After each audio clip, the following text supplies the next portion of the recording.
Bonjour à tous, ou rebonjour, il y en a certains que j'ai vus ce matin. On va parler en cette fin d'après-midi du PO et surtout de sa place dans les frameworks d'agilité à l'échelle. Donc c'est une conférence dans laquelle on va parler de SAFe, oui, mais pas que. Et puis on n'en dira pas du bien, donc ça va. Excusez-moi s'il y a des gens qui font du SAFe. Remercie à nouveau à tous les sponsors. Alors je suis désolé, je ne suis pas très habitué avec la sucette. Remercie aux sponsors pour cette belle journée. Copieuse, on a vu pas mal de choses, les lieux sont super, les organisateurs sont vraiment petits soins, donc c'est un vrai plaisir d'être venu. Qui je suis? Et vous verrez qu'il y a un fil conducteur à ma présentation.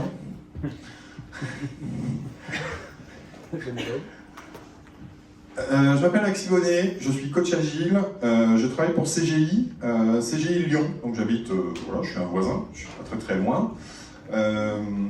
Je suis tombé dans l'agilité il y a déjà très longtemps, donc je donne des formations depuis 2008, je suis Scrum Master depuis 2010 et je suis coach agile depuis 2012. Donc j'ai un bon background maintenant. Je mets en place l'agilité à l'échelle chez pas mal de clients. Avant, c'était des gens qui faisaient rouler des trains, maintenant c'est plutôt des gens qui vendent des assurances ou qui ouvrent des comptes en banque. Globalement, on trouve des problématiques assez similaires chez tous ces gens-là, donc je pense qu'on peut parler de framework à l'échelle de manière un petit peu générique. Sinon, Management 3.0, on en a parlé ce matin, je ne suis pas un amoureux de Transit de Jürgen Appelo, mais quand même, c'est assez pratique ce qu'il fait. Je suis extrêmement joueur, donc voilà. On va rentrer dans le vif du sujet puisqu'on a plus que 40 minutes, enfin pas beaucoup.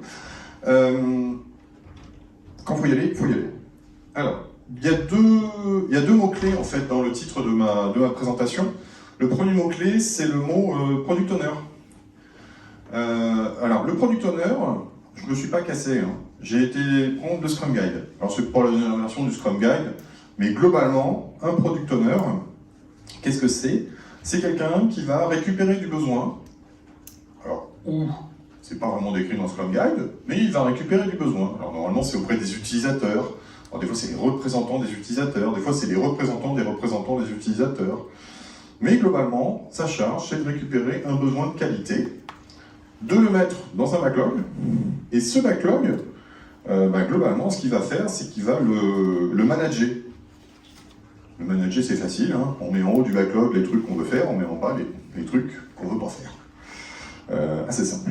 Alors, il a une autre caractéristique qu'on oublie très souvent, c'est qu'il valide ce qu'ont fait les développeurs. Je vois beaucoup trop de product owners qui ont tendance à dire « c'est bon, j'ai envoyé le besoin ». Puis il y a les testeurs qui testeront. Non, il est responsable. Hein. Il est responsable de la validation. Et oui. Ça, c'est pour le PO. Alors, c'est un rôle qui est bien expliqué et globalement, au vu des formations qui sont données, donc la formation PSPO par exemple, c'est un rôle qui est plutôt assez bien maîtrisé en termes de contours. On voit à peu près ses activités, il y a plein d'outils qui lui sont disponibles. Cet après-midi, Grégory Alexandre nous ont présenté un bon paquet. Donc globalement, c'est un rôle qui est plutôt bien défini. Mais il y a un truc qui m'intéresse vraiment dans le Scrum Guide, c'est ça. Afin que le Product Owner réussisse dans sa démarche, tous les intervenants de l'entreprise doivent respecter ses décisions. Tous les intervenants de l'entreprise. C'est vrai ça? Ça vous arrive souvent? Même dans pas dans un framework tout court, hein, entre le chef du PO qui vient voir et qui lui dit « Non, mais c'est pas comme ça qu'on va faire » ou « Non, t'as tort » ou les équipes de dev qui se mettent à hurler et qui vont se plaindre auprès de leur chef et tout à coup, il faut à nouveau changer le truc, ou etc., etc. Enfin, X choses que vous avez vécues. Le Product Owner, si on écoute le Scrum Guide, c'est la personne qui décide finalement qu'est-ce qu'on met dans le sprint. Dans les faits, c'est pas toujours le cas. On a même des trucs un peu ubuesques. Moi, je vais souvent interroger des Product Owners quand je prends une mission. J'aime bien interroger en one-to-one tous les acteurs. Et assez souvent, j'ai des Product Owners que je vais voir et je leur demande je leur pose plein de questions sur qu'est-ce que tu fais, c'est quoi tes activités, est-ce que cette activité-là, tu l'as fait comment, etc. Et puis il y en a une que j'adore, c'est mais qui priorise qu'on va mettre dans le prochain sprint? Et souvent j'ai une réponse gênée, du style alors je fais une première version, mais il y a un tel qui la valide. T'es pas product owner, alors si tu sais pas, décide pas ce que tu vas mettre dedans. Oui, mais il aime bien voir quand même. Et en fait, je me rends compte que le chef de ce mec-là, c'est le product owner en fait. Qu'il a juste délégué l'écriture des US parce qu'il aime pas ça. Donc trouver le product owner, c'est un jeu très rigolo. Hein. C'est comme le jouet Charlie. En gros, hein. Des fois, dans l'organisation, c'est compliqué de trouver quel est le vrai product owner. Parce qu'en face de nous, en fait, les gens qu'on a, c'est des business analysts. Très souvent. Alors ça, c'est la première partie. La deuxième partie, c'est de mon titre, c'était l'agilité à l'échelle. Alors pourquoi est-ce qu'on veut faire de l'agilité à l'échelle? Alors assez souvent, on veut faire de l'agilité à l'échelle parce que ce qu'on veut faire, c'est trop gros pour une équipe. Une équipe, c'est combien? Scrum Guide 7 plus ou moins 2 hein, dans le Scrum Guide. Le Safe Guide vous dit, je sais plus, c'est un peu plus, je crois, c'est 9 plus ou moins 3, c'est un truc comme ça. Mais globalement, c'est en dessous de 10 personnes. Donc globalement, si j'ai envie de faire quelque chose qui est beaucoup plus gros, comment est-ce que je vais faire? Il va falloir que j'ai plusieurs équipes et que j'arrive à les coordonner. Donc la plupart des frameworks d'agilité à l'échelle, leur but, c'est de coordonner des gens pour réaliser quelque chose qui est beaucoup plus gros. D'accord? Alors on peut trouver aussi d'autres choses. Synchroniser des acteurs qui travaillent sur un produit identique, bien sûr. Aligner les visions. Parce que ça, c'est un autre truc assez rigolo. C'est quand vous interviewez des DSI, assez souvent, ils vous disent « Moi, je ne sais pas ce que font les équipes. Moi, je donne des ordres, enfin des intentions. Je dis que j'aimerais bien avoir ces sujets-là. Mais je me rends compte que les équipes, elles développent des trucs, c'est pas ce que j'ai demandé. » Et c'est normal, puisqu'elles ont un PO qui, lui, prend les retours clients et qui va, de temps en temps, être orienté vers des trucs qui ne sont pas ce qu'on demande, ce que l'entreprise demande. Donc on a un désalignement fort entre la direction et les PO. Donc ça, c'est embêtant. Donc les frameworks d'agilité à l'échelle, ils permettent normalement d'aligner la vision d'entreprise avec ce que font les équipes sur le terrain. Et le dernier, c'est une vision un peu plus personnelle. Je crois sincèrement que l'agilité a des bienfaits humains sur l'entreprise et qu'on peut enfin sortir du monde du but où on fait n'importe quoi. J'ai été traumatisé, chef de projet, par le fait de faire des plannings toute la journée et que ça ne servait à rien, d'être coincé dans des réunions qui n'avaient aucun sens. Et je crois que l'agilité, c'est en partie la réponse à tout ça. Alors, c'est sûrement naïf, mais au vu de la matinée qu'on a passée ensemble et d'une partie de l'après-midi, je me rends compte que je ne suis pas tout seul. Et je suis d'ailleurs assez content parce que c'est assez rare dans les conférences, les Agile Tours, d'avoir autant de choses sur la partie humaine de l'agilité. Et moi, j'y crois sincèrement beaucoup. Donc déjà, merci Agile Tour Lausanne. J'ai l'impression qu'en Suisse, il y a cette notion un peu plus forte. En France, on est beaucoup sur le delivery. J'ai fait beaucoup d'Agile Tour sur la performance de delivery, des machins comme ça. Là, il y a une connotation assez forte et moi j'y crois. Donc l'agilité à l'échelle, ça doit permettre de projeter à l'échelle ce côté humain. Alors, c'est là où ça pique. On va faire un petit tour des frameworks d'agilité à l'échelle. Bah ouais, je sais, il faut y passer. J'ai mis les dessins totalement au hasard. Non. Safe. Safe, c'est le plus répandu. Si vous allez voir un DSI actuellement, et que vous parlez un petit peu avec lui, généralement, il va vous poser la question Safe, tu connais, et est-ce que tu l'as déjà mis en place? C'est hyper bien fait du niveau marketing. Il y a tout dedans. Vous cliquez sur le diagramme, vous allez le voir, le diagramme d'ailleurs, ne vous inquiétez pas, vous n'allez pas y échapper. Il y a toutes les configurations, vous pouvez faire du petit, du gros, Safe Huge, etc. C'est génial. C'est un modèle en couche. Avec les couches les plus hautes qui travaillent sur les choses les plus loin dans le temps et puis les couches les plus basses qui se permettent de se rapprocher. C'est un modèle qui est censé être agile et lean. Je dis censé parce qu'on va voir que c'est pas toujours le cas. C'est un petit peu l'un des problèmes. Alors, voilà le diagramme qui fait bobo. Alors, j'ai pas pris le dernier, c'est le 5.0, ils ont fait une 5.1. J'ai pris le gros parce que c'est plus rigolo. Il y a les solution train en plus. Ils sortent bien complexifier le truc. Alors, on commence. L'organisation, c'est les couches. Donc on a des couches successives. Donc tout en bas, vous avez les développeurs qui développent des choses. Les trains, ça commence déjà à être des composants un petit peu plus gros. Les solution trains, c'est des agrégations de trains. Donc là, on est sur des trucs, bon, c'est fat, hein. Là, on est sur des gros trucs à développer. Et puis tout en haut, en fait, c'est le pilotage de votre entreprise, avec les value streams. Et puis vous avez, en face de ça, c'est génial, plein de nouveaux acteurs qui arrivent. Alors c'est vachement bien parce que ça permet à SEB de vendre plein de formations. Parce que quand vous faites du safe, il faut certifier tous les gens. C'est génial. Donc vous allez certifier votre RTE, vous allez certifier votre solution architect, solution management, etc., etc. Donc il y a plein de gens. C'est génial. Tous ces gens-là, en fait, ils vont s'occuper, à leur niveau, de manipuler les artefacts qui ont une durée de vie qui va être plus ou moins longue. C'est-à-dire qu'en haut, sur les épiques, là, on est sur du 9 à 12 mois. D'accord ? Les initiatives qui sont au-dessus des épiques, donc ça, c'est ce qui va dans le portfolio, c'est carrément 1, 2, 3, 4 ans. Et puis on va descendre, on a les features. Les features, donc c'est le niveau product manager, c'est 3 mois. Et puis en bas, on va trouver les US, niveau 1 mois.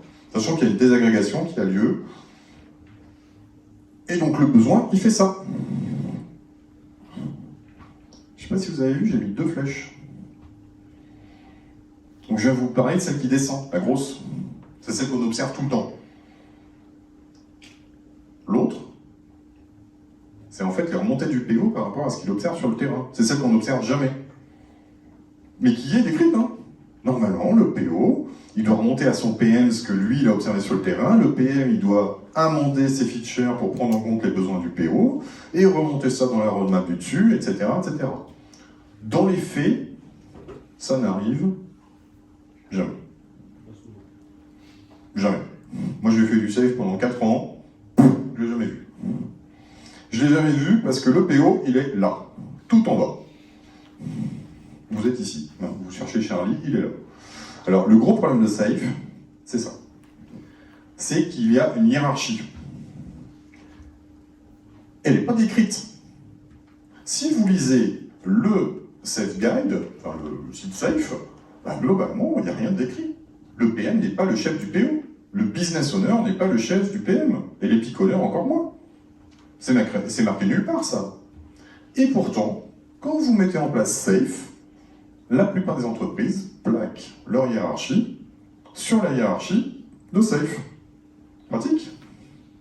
Par contre, dans les discussions que vous allez avoir d'égal à égal, tout à coup, c'est plus vraiment la même chose.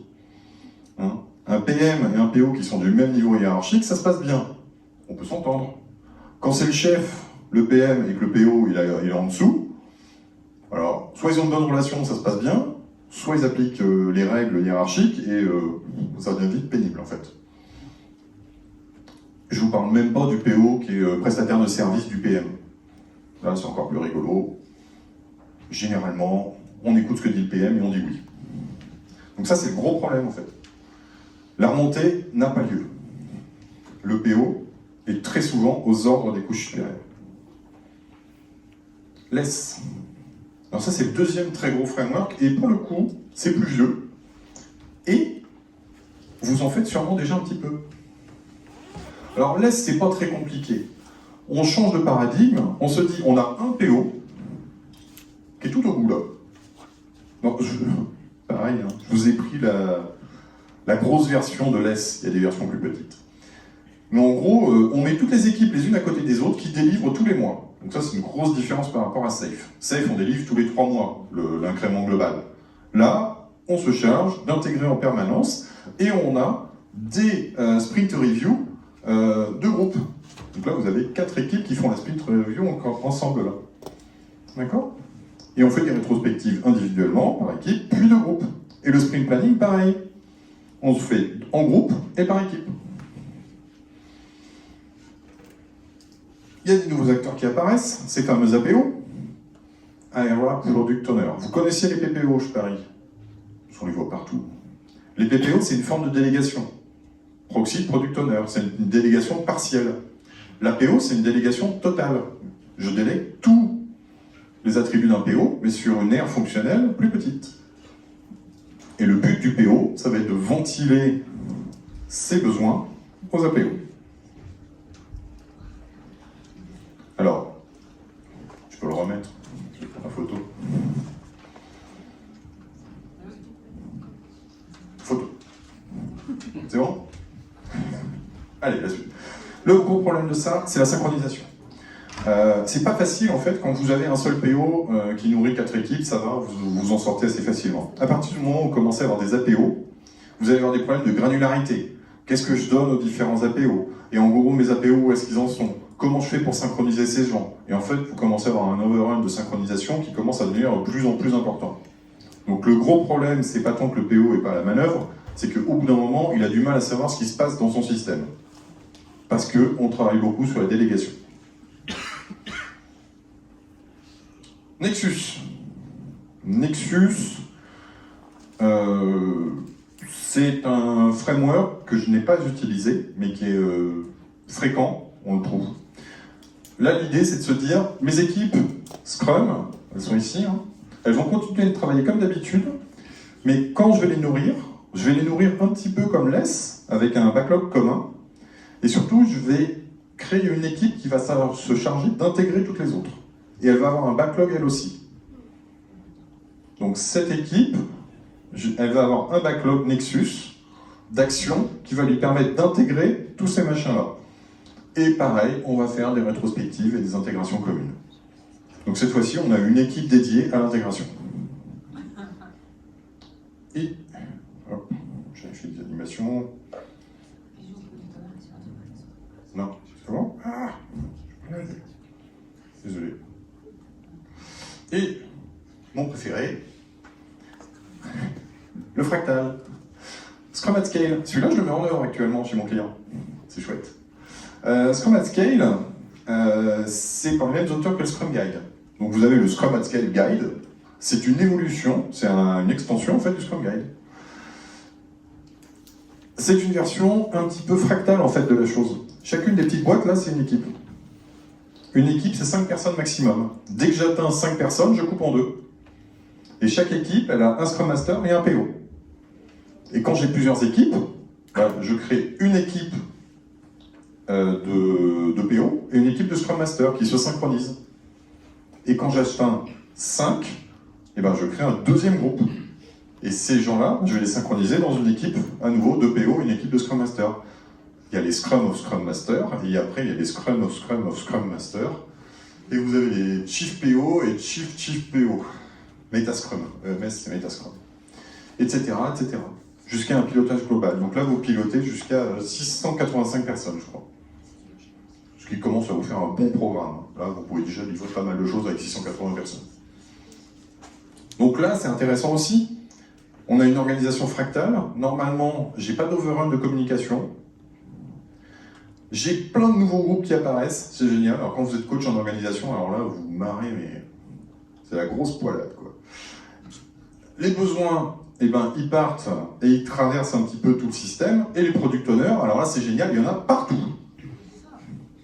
Hein, c'est super. Donc vous retrouvez le même problème qu'avant, hein. Il va falloir synchroniser tous ces gens-là.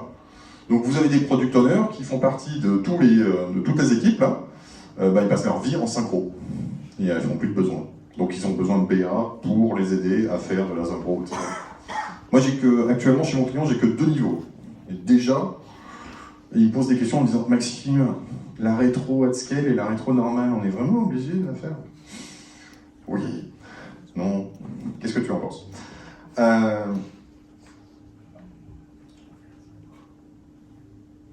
Aucun. Alors, je ne vous ai pas présenté, il y a d'autres frameworks qui existent que je ne connais absolument pas. Mais globalement, en discutant avec mes petits camarades qui les connaissent, aucun des frameworks actuels n'est parfait par rapport à la place du PO. Ils ont tous des problèmes. Que ça soit de synchronisation, que ça soit de pouvoir, que ça soit de visibilité globale, de pilotage, ils ont tous des problèmes. Alors une fois qu'on a dit ça, on pourrait drop the mic, mais il va quand même falloir essayer de trouver une solution à tout ça. Mais avant de trouver une solution, il faut essayer de se poser la question, de quoi on a besoin? Et le premier problème qu'on doit résoudre, c'est le problème le plus compliqué, c'est l'alignement. Votre PO, il est à la croisée de 5 alignements majeurs de l'entreprise. Et ces 5 alignements sont tout aussi valables les uns que les autres. Et c'est son problème, et il va falloir qu'il le résolve, sachant qu'il a des acteurs différents en face. Le premier, ce sont les injonctions de sa hiérarchie, de l'entreprise. L'entreprise a une vision et elle souhaite que le PO, elle l'implémente. Je suis un PO, on m'a demandé de faire, je sais pas moi, un tunnel de vente, on m'a pas demandé de faire un jeu vidéo dans mon tunnel de vente. Hein.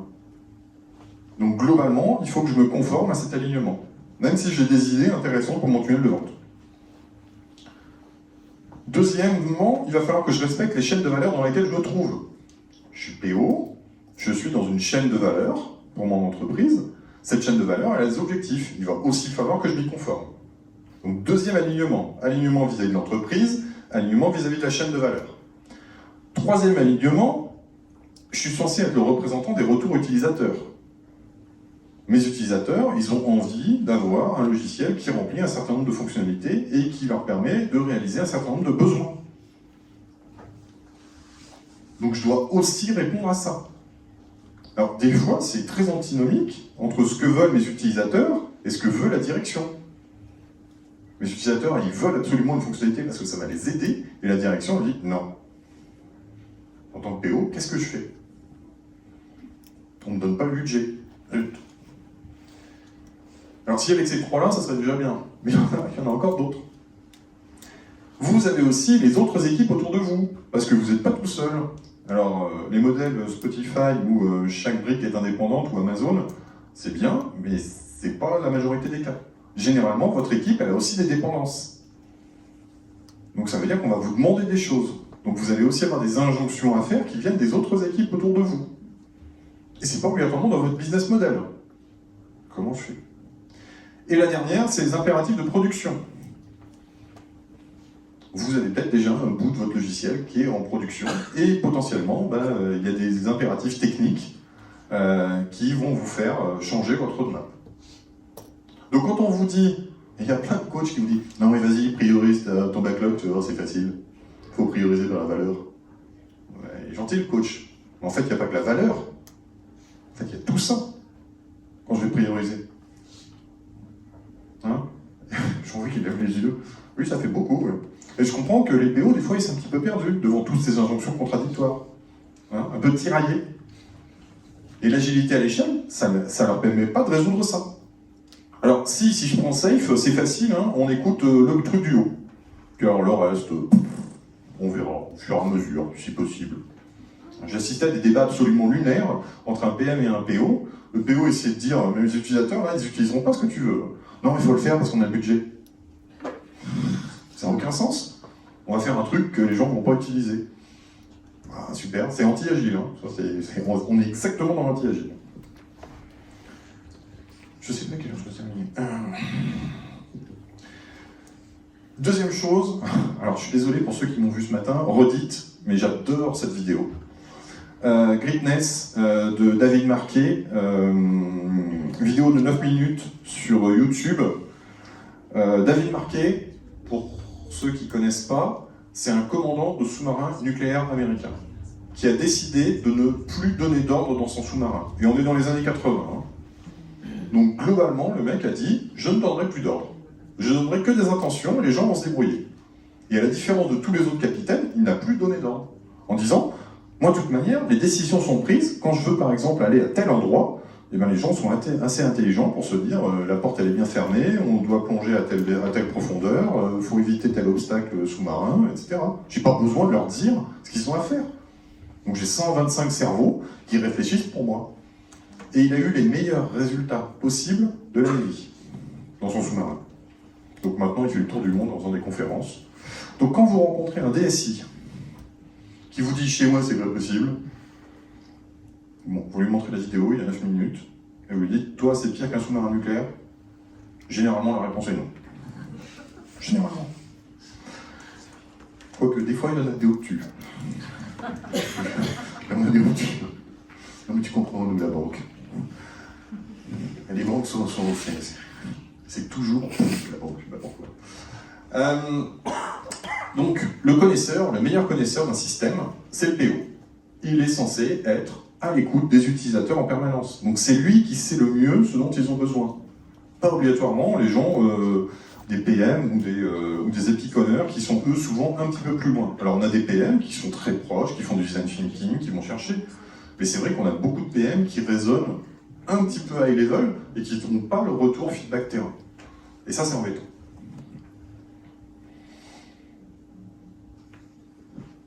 Vous connaissiez le MVP? Eh ben, il y a le MVB qui existe. C'est pas moi qui l'ai inventé. Hein. Mais la minimum viable bureaucratie. Un jour, je suis arrivé dans une entreprise qui fait de l'énergie en France. Il y en a plusieurs.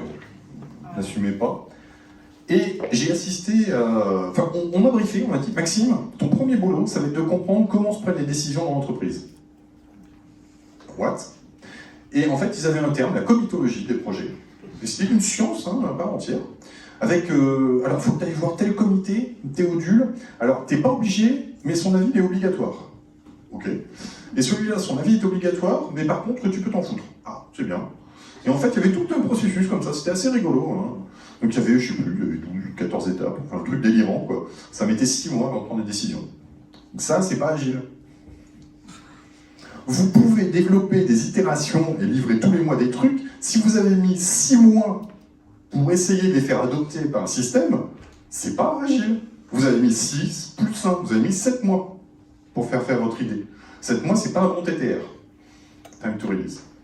Et encore, vous ne l'avez pas validé, recetté, etc., etc. Il n'y a pas tout à faire encore. Donc globalement, essayez de réduire le plus possible la boucle de feedback. Donc entre l'idée, la livraison, le feedback utilisateur, ça doit être le plus court possible. Et toute bureaucratie, toute comitologie va se mettre dans son chemin. Quand vous faites du safe, vous livrez tous les 3 mois. Alors, chaque équipe peut livrer indépendamment, je sais, machin. Enfin, généralement, on attend la version intégrée lors de l'IPI. Donc ça fait 3 mois, sachant que les PM, eux, ils ont travaillé 3 mois avant, donc ça fait 6 mois, et qu'on se réserve le PI d'après pour faire la recette. Hein, 3 plus 3 égale 9. Notre agilité n'est pas terrible. Et puis faire confiance au collectif quand même, à un moment donné, on peut peut-être faire confiance aux gens, c'est pas la peine de les fliquer dans des synchros tous les jours. T'en es où? T'en es où? Hein, les PM qui viennent voir l'apéro tous les jours, t'en es où? Bah, avec hier en fait, enfin ils ont avancé d'un jour. Pas beaucoup d'intérêt tout ça. Je suis critique mais j'ai vu tellement de trucs délirants. Je pense que je pourrais faire du stand-up au bout d'un moment. Je crois sincèrement aussi qu'il faut arrêter d'avoir un framework, enfin une implémentation du framework fixe, avec un PO, son équipe, son PM, ou globalement, votre entreprise, les besoins qui vont la traverser, ils vont être fluctuants dans le temps. C'est pas parce que vous avez mis un budget sur un truc qu'il faut absolument le consommer. Vos clients, vos utilisateurs, ils ont peut-être besoin d'autre chose.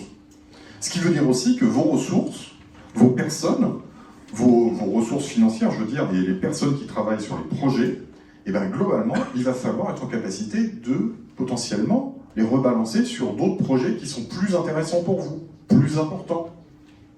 C'est pas parce que je suis PO d'une équipe que je peux pas devenir PPO pour aider un PO qui lui vient d'avoir plus de boulot. Parce que moi, peut-être que j'ai plus de boulot en fait dans mon équipe. Alors si je prends Safe, bah, c'est assez structuré et globalement, il faut essayer de nourrir les équipes. On tombe dans l'agilité à l'échelle, dans des situations à nouveau complètement ubuesques, où on s'oblige à faire du besoin parce que tu te rends compte, Maxime, il faut nourrir l'équipe. Super, il faut nourrir l'équipe. Donc on produit des trucs, mais c'est juste pour dépenser le budget. Ça me rappelle des vieilles blagues sur les gens qui faisaient des tours des casernes militaires et des camions. Bah, franchement, c'est exactement pareil. Hein. En fin d'année, j'ai assisté à des trucs. Maxime, non, mais là, il faut qu'on crame le budget.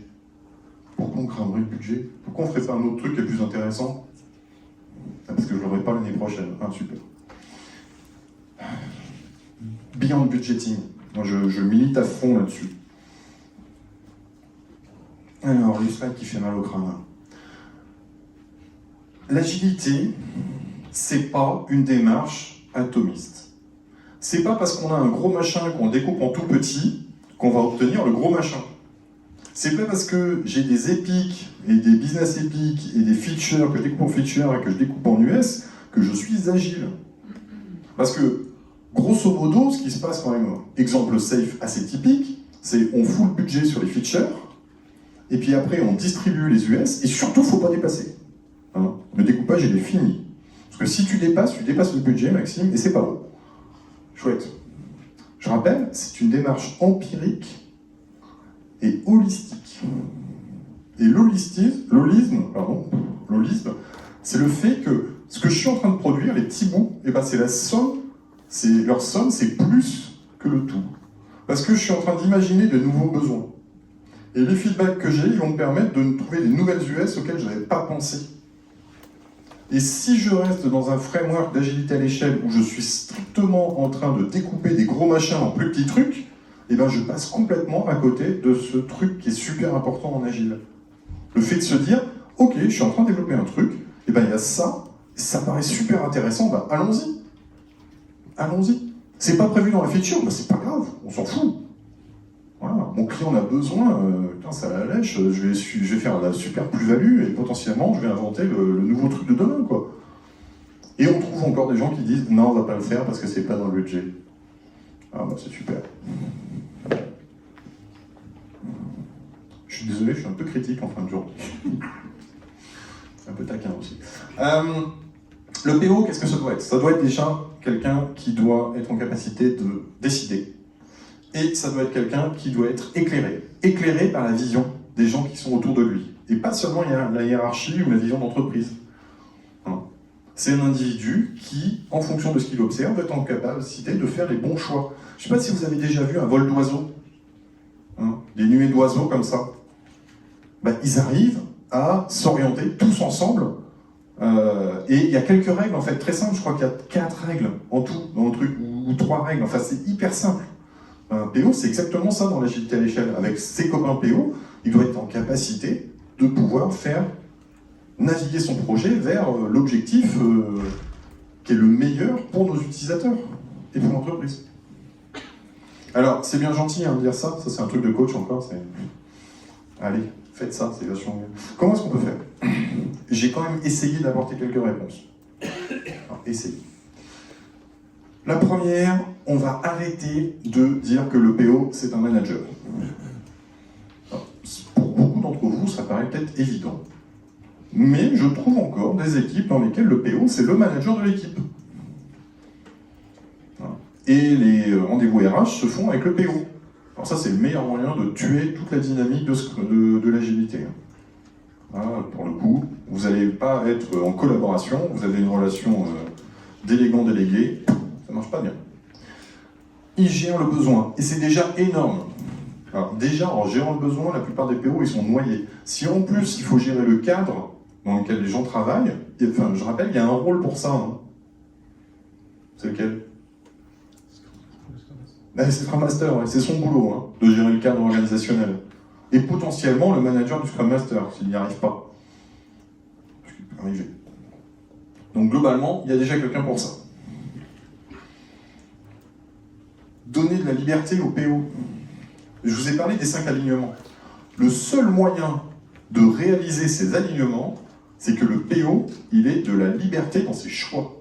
À partir du moment où vous allez le contraindre, il n'aura pas le choix et il devra s'aligner sur l'un des 5.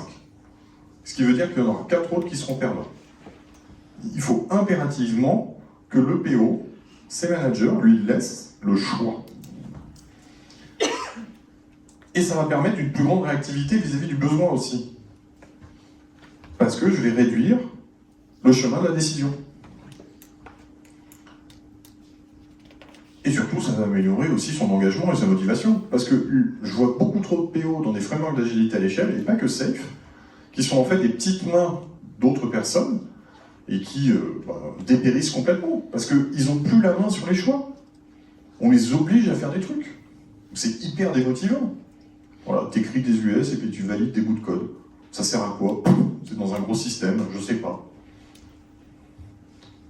Donc ça, on parlait du côté humain, il faut redonner du côté humain. Il faut que les gens ils puissent s'éclater dans leur boulot, il faut que le PO il puisse s'éclater dans son boulot. Et utiliser la vision. Je rappelle, l'intention. C'est pas un ordre que je donne. Dans Safe, quand ils ont designé, les idées de Safe sont pas mauvaises hein, en soi. Se dire que je vais avoir des granularités de trucs un peu plus gros, mais un petit peu plus flous. Mais en fait, ce sont des intentions. Normalement, une feature, c'est une intention. Une business epic, c'est une intention. C'est pas un ordre à faire. Il y a un business model qui est attaché, mais ça ne dit pas exactement ce qu'on va faire. Donc normalement, tous ces frameworks, le but, c'est de partager des intentions pour que le PO il prenne les bonnes décisions. Et c'est pas facile, hein, parce qu'on a exactement le même problème entre le PO et l'équipe. Le PO, son US, c'est une intention, le besoin. Le comment, c'est l'équipe de dev qui l'a fait. Et on voit encore beaucoup trop d'US, on a du pseudocode dedans. Oui, je vois du pseudocode dans des US. Et j'ai les yeux qui pleurent. Du sang. Ça, j'y crois beaucoup. Hein. Cassez les chaînes hiérarchiques. Ne plaquez pas votre hiérarchie sur les rôles de votre framework. Ça, c'est l'anti-pattern par excellence. C'est le meilleur moyen de tuer toute la collaboration que vous pourrez avoir entre les gens. Aussi bien luné qu'il soit. Donc ça, il faut arrêter. Quand on déploie un framework organisationnel, le but, c'est justement de séparer la hiérarchie de l'opérationnel. Le PM n'est pas le chef du PO.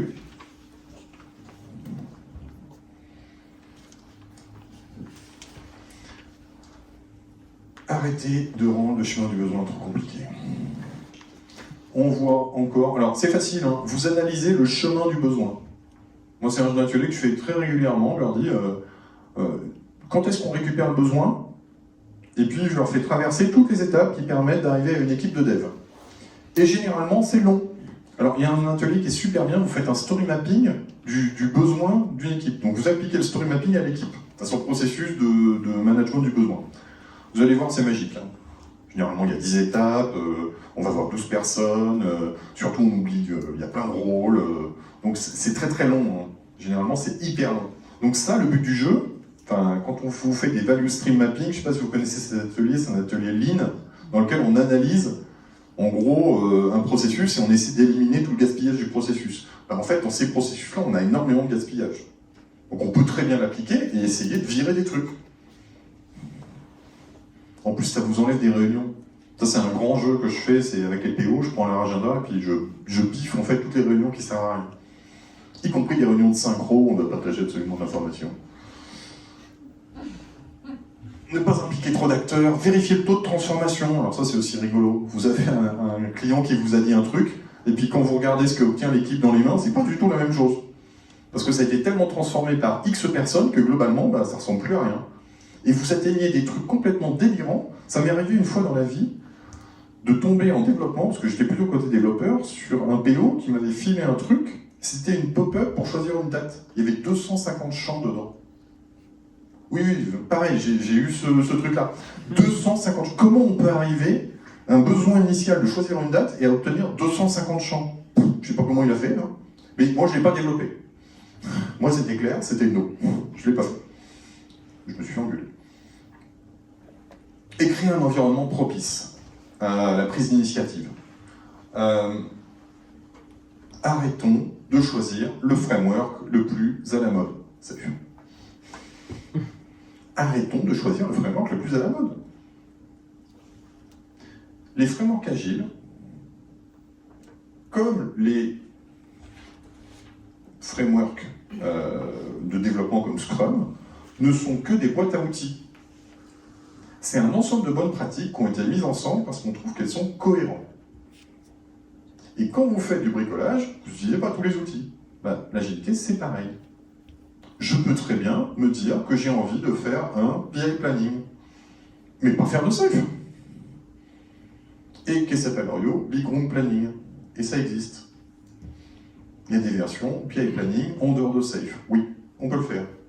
Je peux me dire que j'ai envie d'avoir une équipe d'intégration sans faire pour autant du Nexus. C'est possible. Il faut rester extrêmement pragmatique. Tout ce qu'il y a dans les frameworks, Scrum, Kanban, XP, Safe, Less, Nexus, tout ça ne sont que des outils. Utilisez les outils qui sont les plus à même de répondre aux problématiques de votre entreprise, pour vos besoins, avec votre organisation, votre structure et les gens qui sont dedans. Ce qui veut dire que ce n'est pas un consultant ou un coach agile qui va vous dire comment faire. Il va falloir y passer par des ateliers de structuration de l'organisation et on va se poser la question comment on fait. Effectivement, vous allez vous faire aider par des consultants, par des coachs agiles, par plein de gens, mais à la fin, c'est vous qui allez décider quels outils vous allez utiliser. C'est le meilleur moyen pour que ça marche. Je ne crois absolument pas au déploiement d'agilité clé en main, tout en un, ça marche pas. Ne pas se laisser enfermer dans son rôle. Quand on est un PO et que son chef c'est le PM, bah, c'est facile de se dire j'ai plus de problème en fait, puisque je dois juste écrire des US. Je trouve ça dommage en fait. Je pense qu'on a tellement plus à apporter qu'il ne faut pas hésiter à se rebeller en fait contre ces situations. Hacker le système. Je crois aussi beaucoup au fait de hacker le système. Alors il y a des limites, et puis on a tous des limites personnelles, il y a des limites du système, mais il y a souvent, quand on discute avec les gens, des axes sur lesquels on peut travailler et sur lesquels le système ne vous bloque pas, qui permettent de récupérer de la liberté. Alors là, c'est du travail avec un coach. Prendre du recul, essayer de se poser la question, qu'est-ce que je pourrais faire de différent qui m'apporte de la satisfaction personnelle, qui permette au système d'être mieux. Et si j'arrive à le prouver, en plus, on pourra peut-être le généraliser, ça sera cool. Mettre en évidence et en toute transparence les décisions du PO. Le PO, on a dit, c'est un acteur éclairé, mais il faut qu'il communique. Donc ça veut dire que quand je prends une décision en tant que PO, il faut que je la communique à tout le système. Pour pas que ça soit quelque chose d'obscur dans mon coin. Éliminer la bureaucratie, je l'ai déjà dit. Donner le droit à l'erreur. On a eu des présentations ce matin sur le droit à l'erreur. Moi, j'y crois beaucoup en droit à l'erreur. J'en ai fait beaucoup dans ma vie. Donc, globalement, ça permet d'apprendre plein de choses. Le PO a le droit de se tromper. Et créer des liens de coopération à tous les niveaux. Et ça va permettre que l'acteur principal de la gestion du besoin, ça soit le PO. Et plus tous ces gens qui gravitent autour et qui prennent des décisions pour lui. Alors je ne sais pas du tout où j'en suis dans le timing, parce que quand on a commencé pour l'heure, j'ai peut-être speedé un peu trop. Merci en tout cas pour votre attention, on peut prendre des questions, je suppose. Voilà, ça. Et j'ai un petit rôti express si vous avez des feedbacks à me faire. Est-ce que vous avez des questions ? Bon. Oui. Est-ce que tu pourrais détailler ce que tu appelles le value stream mapping, s'il te plaît ? Alors, un value stream mapping, en fait, c'est un atelier dans lequel on va modéliser le processus, et sur ce processus, on va essayer de donner de la valeur à chacune des étapes. Alors, on va modéliser les étapes et les stocks entre ces étapes.